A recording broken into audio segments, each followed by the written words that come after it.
Welcome back to the Lanterne Rouge Cycling Podcast. You didn't think you'd get rid of me that easily. I trucked it back. We left early this morning from Geneva and drove past where this stage actually finished, or nearby, Critérium du Dauphiné stage 7. The exam, by the way, it looked like to me they ripped half the questions out of the sports director exam. So, anyway, that's another story for a later date. We'll see how that goes.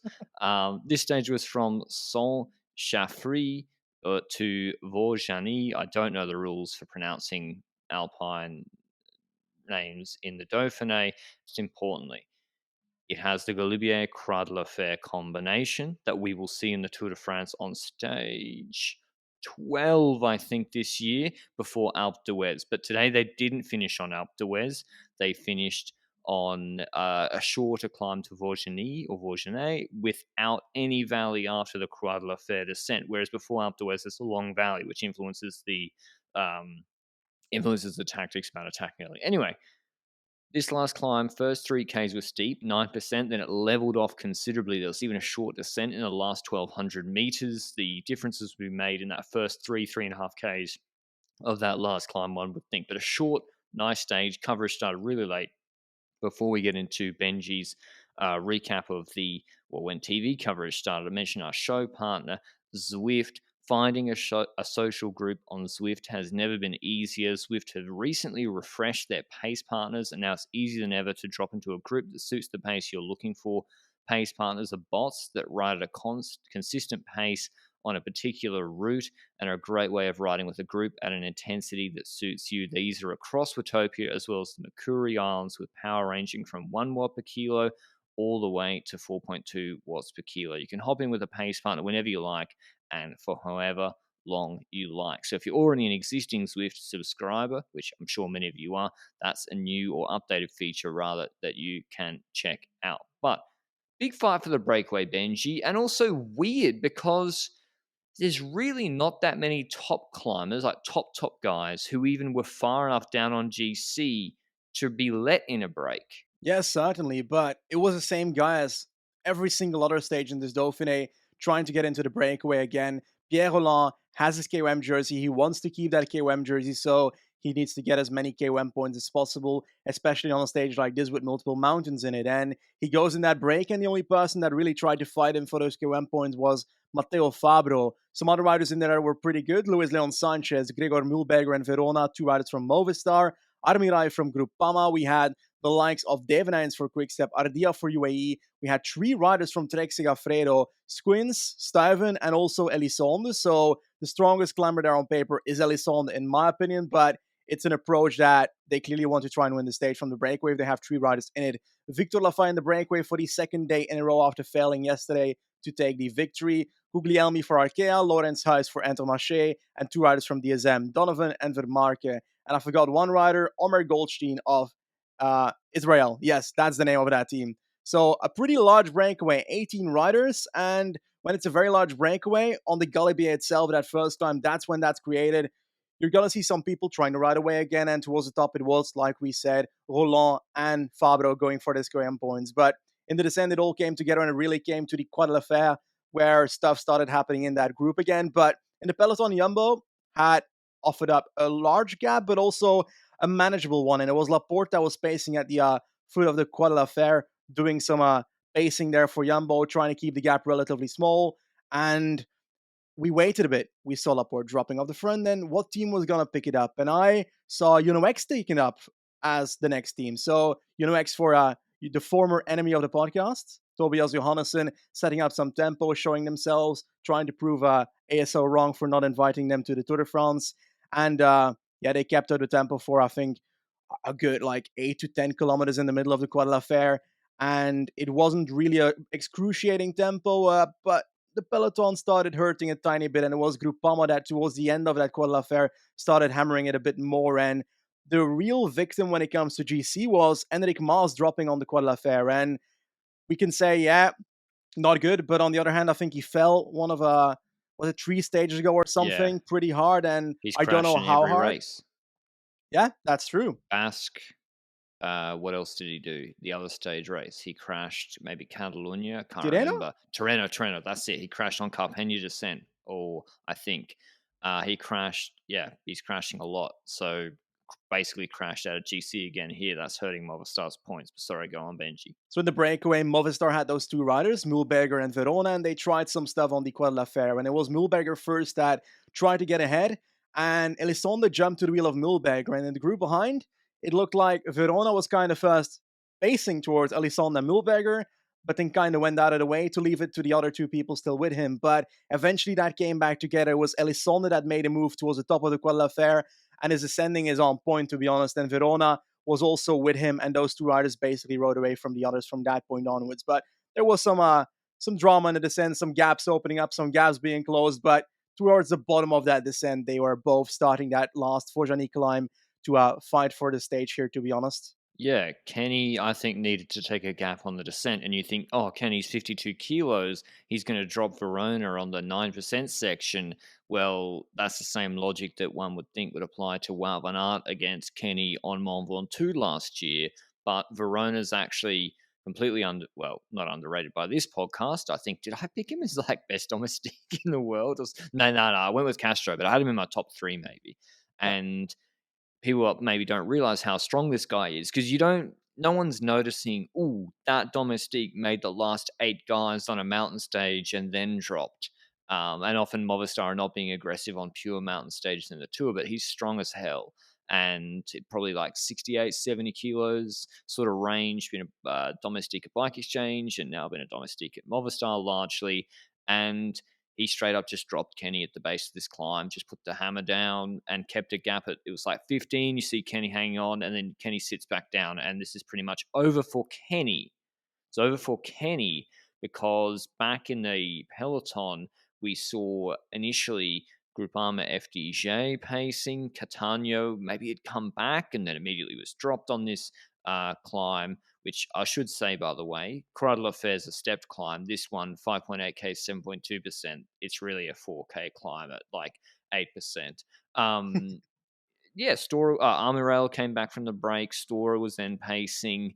I don't think it was like nuclear pace by any means. Very hot conditions, though, I can tell you, in the south of France today. Extremely warm. So that was a point to note. And O'Connor struggled on Ventoux last year in the heat. How was he going to go? But it was, who was the initial rider to attack from that group, Benji? Was it Ruben Guerrero? Because I was like, is that Mark Padun? But it was Guerrero, right? Yeah, it was Ruben Guerrero, looked to be good a few days ago already, and certainly showed it again today. I think he was like third or fourth on the Godu stage, the stage that Godu took away from Wout in the last meter. The Guerrero had a good kick there, showed himself there, and now he attacks away here. And there was no imminent response because Kruijswijk wasn't there anymore for Jumbo. So it was up to Vingegaard and Roglic alone for that team at that point. Then what are they going to do? It was all down to Storer still for Groupama, who was pacing for Godu, and we really had to wait until someone was going to pick it up in that group and someone was going to make a move because Thor only had a limited amount of energy left to do something. And I think the next attack was it Jonas that went earlier? I don't know if Jonas responded to like a non-threatening GC attack. He waited a little bit, but he did move. And then O'Connor's just on his wheel immediately. Roglic, I'll hold that thought, but for whether that was correct. But Roglic holds O'Connor's wheel. Everyone comes back. We see Geoghegan Hart dropped with Haig and Caruso, and they're working. Remember, Geoghegan Hart did a very good TT, so he's up there in the GC rankings. And yeah, then it's just Jonas starts to pace with a group of Mankeys, Johannesson, which is, I was like, that's really good level from those guys. He's just pacing that group. With Godu, Chavez is there looking pretty comfortable. And I think Guerrero drops. All the domestiques are dropped. Eventually, I think Roglic just went nuclear mode. I can't remember whether it was a counter or Jonas was pacing clearly at threshold. Like he did not look, if you compare the two faces, I might do in my video, side by side between the stage Wout celebrated too early on the climb, his face there and his face pacing today, much more comfortable today. Clearly just pacing at threshold. And yeah, Roglic went for his patented nuclear teleportation attack, and we're worried for Carlos Verona. He luckily, the gap was gone down to a 44 seconds when Roglic attacked. It was at like 35 seconds. It then went down to 15.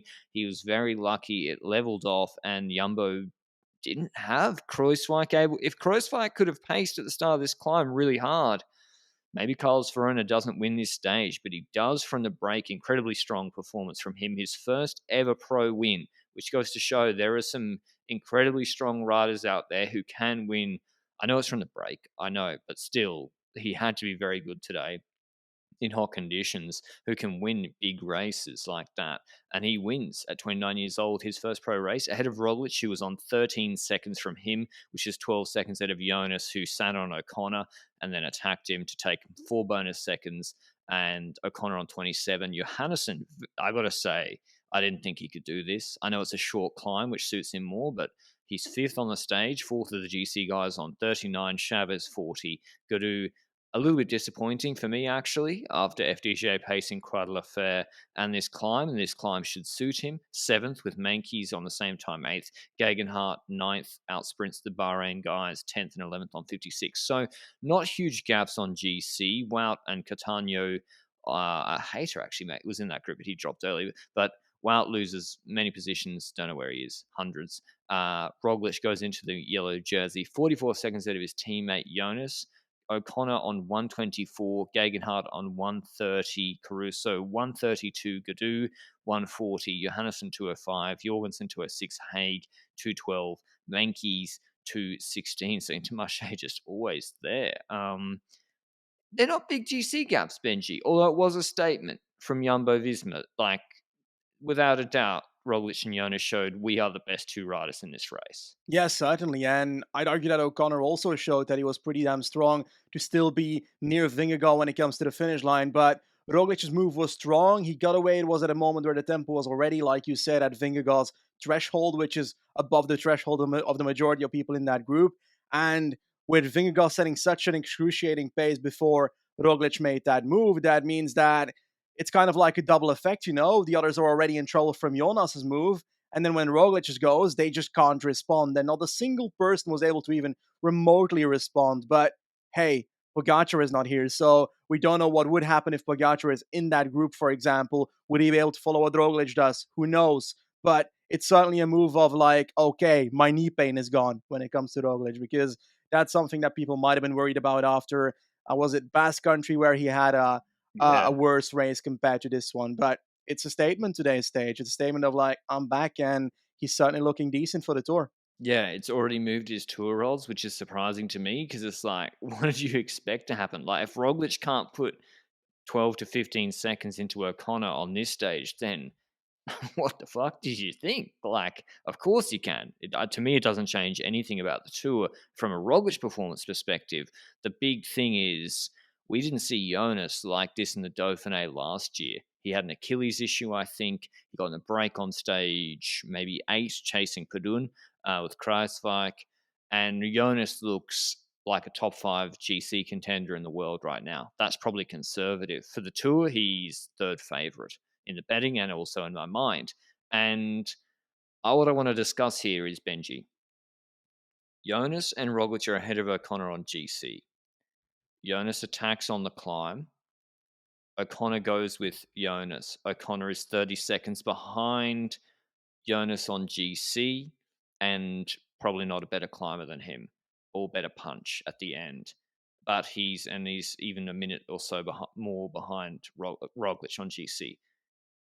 Shouldn't Roglic let his wheel go? If Vingegaard makes that move and O'Connor jumps to Vingegaard, then on paper he can stay in the group. Roglic can stay in the group that he is behind, because other people that are also endangered by Vingegaard and by O'Connor in GC will now be fearful that those other two riders are riding away. So Roglic can actually use the riders that are with him to be paced back to the front. So on paper, he should not respond to a situation like that. But I feel like on today's stage, with Roglic being so secure when it comes to GC, that they just pulled the car Roglic instantly, and we're saying, okay, today's Roglic day, this Dauphiné is Roglic, and he's going to take this regardless. So we're going to try and make a show and try and get a 1-2 on this stage, something like that. Because, yeah, I agree. He should not do this in perhaps the Tour de France. But in a stage race that ends tomorrow, basically, I'd argue that this is a a relatively decent choice still. Yeah, it's not like a tactical mistake. I'm just forward thinking to when we're in the tour, when there's Jonas and Roglic, if it's Vlasov or O'Connor again, going with Jonas and and Pogacar's in the group.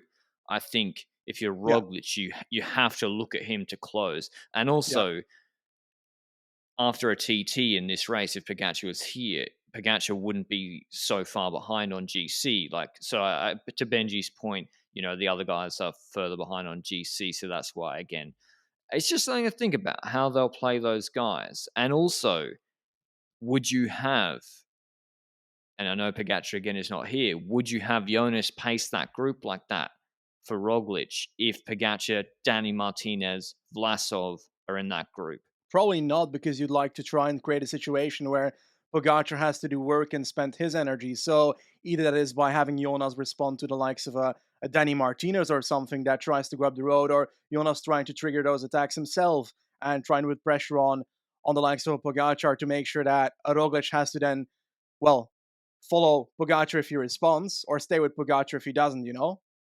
Make sense? Yeah, you just I think if Pog's in the group, the whole dynamics are different. So yeah, it's just something that I'm thinking about how they'll work with those two. And I do remember like Benji's sort of played the devil's advocate for Roglic here. You have to remember Roglic closing gaps to Wout's wheel and Milano Sanremo on the Poggio, Yeah, which were not correct at the time, into a headwind, I think. So yeah. just stuff to think about, some tactics for the Tour de France to come. But yeah, statement from Jumbo. That being said, this Dauphiné is not over. You can look at Dauphiné 2020. Unfortunately, Roglic crashed out, and Bookman, I think, on the gravel descent, but it was on the stage before. Look at Dauphiné last year. Port nearly lost it, although it was only 35 seconds. He lost it when Thomas crashed on the descent. It was Haig attacking him. He was being attacked in the run in. Paris Nice, I know it's not Paris Nice, but I'm just saying this Dauphiné is not over. Hot conditions. You don't know how people will recover. O'Connor, who was, as I said, struggled on Ventoux in the heat last year, was great today. I think O'Connor's the standout to me today, and I don't know the watts yet. They could have been middling, could have been great. I don't know yet, but O'Connor being in that company is really good from him. So he should be very happy. Tomorrow's stage, though, 140 Ks. It's very tricky. 9Ks, 6.5% out the gate, but it's got steeper sections than that in there. Descent, no flat in the first 30 Ks. Then 8Ks, 4%. Then a valley of 19 kilometers flat. Then some stepped climbs, about all up 7Ks, 4% descent. Then Le Grand Bonnand, 3.7 Ks, 6%. Up to Col de la Colombière. I'm not sure. That's the one. Is that the one or the other side that Pogacar attacked on last year? Can't remember. 12Ks, 5.7% descent, short valley, and then the hardest climb of the race, maybe one of the hardest mountaintop finishes we've seen in World Tour racing so far this year, Plateau des Solaisons. 11.4 Ks, 9%. Very, very difficult climb because it's irregular too. The first 2 kilometers average 11%. There's a kilometer, according to the graphic, of 15%, which is filthy. Um, what are you expecting from tomorrow, Benji? Jumbo got the yellow jersey. Did they try and go for the stage win for Roglic to cap it off? It's a not long, but it's a difficult stage to control. He's obviously the favorite if he's in the GC group with no break. What would you do if you were them? Well, I agree that it's a very difficult stage to control, especially because of those first two climbs being so imminent at the start. So climbers will try and get in the breakaway, a large breakaway like today will try to film. And then there's this plateau section that you mentioned between that Col de l'Echaux and that Col de Colombière where the gap can kind of open up. So let's say a break gets away that is not necessarily dangerous. Then if I'm Jumbo, I'm just opening up the gap there. I'm like, okay, well, we don't need to chase here. If it's a dangerous breakaway, then it becomes troublesome because then you kind of need to like base the entire way through, and you need to force yourself to base the entire way through, unless you control it on the initial two climbs, which won't be an easy challenge to do. But Jumbo has a pretty strong team here, so I'm pretty sure that on paper they should be able to manage a breakaway trying to get away in those first Is 60 it strong kilometers. I'd argue it's stronger than at that every other start? team. Yeah, compared to all the other teams, I say yes, it's strong. I don't know. Like, it depends. If Wout dropped early today, he might have had a rest. He did remember on Paris-Nice, Yeah. he didn't try on any of the climbs, and then last stage, he was absolutely flying. Whether it's that, I'm not sure. He said he'd not been focusing on his climbing as much in interviews this week. I do think Laporte, Kruijswijk, who else they got here? Harper, Wout, Benoot. if he isn't in good shape, Benoit, even Benoit, I think they might struggle I think they will struggle to control breaks on 8Ks 7% to start off the stage. Um, so it'll be interesting. But then the question is, as Benji said, like, okay, well then what? What teams are going to put them under pressure? Who has multiple leaders? Who Yeah. will try and get satellite riders in the breakaway? AG2R, like Bouchard, Bahrain? maybe? Pardon? Bahrain, perhaps they've got two leaders, Haig and Caruso. They can try something crazy because I doubt that Caruso will be fine with the fifth spot and that Haig will be happy with the ninth spot in GC. So they kind of need to try something early on tomorrow's stage. I think one of the two at least, and I think Caruso is the offensive one of the two to try something early, but might be too early. So the satellite rider in the breakaway for perhaps an attack on Colombier or something. I don't know. But on the other hand, I think the final climb is just so hard that attacking on the Colombier early will be difficult for anybody to hold out until the finish line. But the likes of a Guerrero going in the breakaway on 2:49 in GC, that's rather I'm like, he was good today. He actually could do something like that and might put Jumbo under pressure if he's in the breakaway with only 2:49 down. There's so many riders running for a top 10 on GC here, and it's really thinning out the potential candidates to win this stage from the break. Conrad last year was further back. He was in the break on the last Dauphiné stage, got dropped by Padun on Col de Juplin, but he's like 13th on GC at 250. He ain't getting in the break. Well, at least not easily. So I think we'll see again Roland, Verona, Lefay, all the same guys, Stora or Army Rail, partially for stage, partially for satellite rather. I think Bahrain is tricky because if they're climbing like today, Benji, they're getting dropped tomorrow, Hagen Caruso. So I really think, like, isn't Jumbo, if I was Jumbo, I'd let Break go. I'd let Break win, and then I'd have hard pace, bottom of the climb, have Jonas attack, and then see what happens from there. Roglic should be under no issues there tomorrow. So, yeah, I'm going with I'm still going with a Roglic stage win because I think the break just might perish in that little valley. Like if one guy goes clear on Mhm. Colombier and he has to do that valley solo when, say, Sanchez Yeah. is pulling the valley or something, that's going to be really tough. So I'm going with Roglic stage win. I'm going to go with Jonas. I think that there's an opportunity there. There's a situation where I see Jonas making a move and Roglic not necessarily closing the rider that goes to him. Or perhaps that there's a scenario where Jonas goes and nobody instantly reacts because they're kind of looking at like, okay, what do we do now? And then one of them will try to react, Roglic will try and jump to the wheel, and that tempo will die out again. And I think I see a scenario happening where Jonas takes the stage. Okay. Okay. I see that too, maybe following our advice as of today. But yeah, that's all from Critérium du Dauphiné, last big mountain stage tomorrow. So we'll be tuning in for that, although the coverage is very short each day. But we do have a report as well from the women's tour, Benji, which had what I would hope from the last stage of all stage races and Grand Tours. Wouldn't that be great if the Grand Tours ended like this? Yes, certainly. What a shocking start to this stage already. 142 kilometers from Chipping Norton to Oxford. Pretty much flat when it comes to the finish, but surprisingly, the thing that would matter a lot was the bonus seconds at the intermediate sprint and the finish because the first two riders in GC, Grace Brown and Longo Borghini, started this stage with 0 seconds difference, the same time. So at an intermediate sprint, they could get 3 seconds, 2 seconds, 1 second.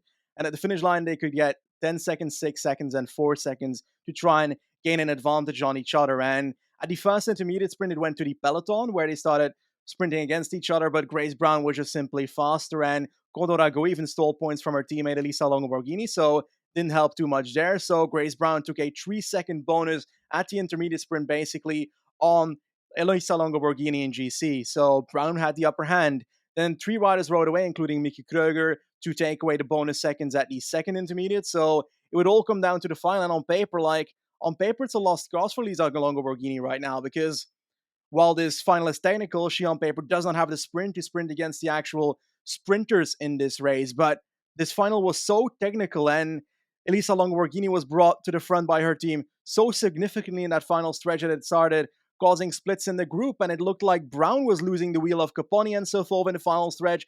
Caponi started going for herself in the final for FDG, so Brown was not really in the screen anymore for the final, and that's when you know, okay, if Brown is not in this final and Elisa Bolongo-Borghini takes any bonus seconds, then it's gone for Grace Brown this GC. And we saw Lorena Wiebes then in the wheel of Elisa Longo-Borghini in that final corner, trying to fly past on the right.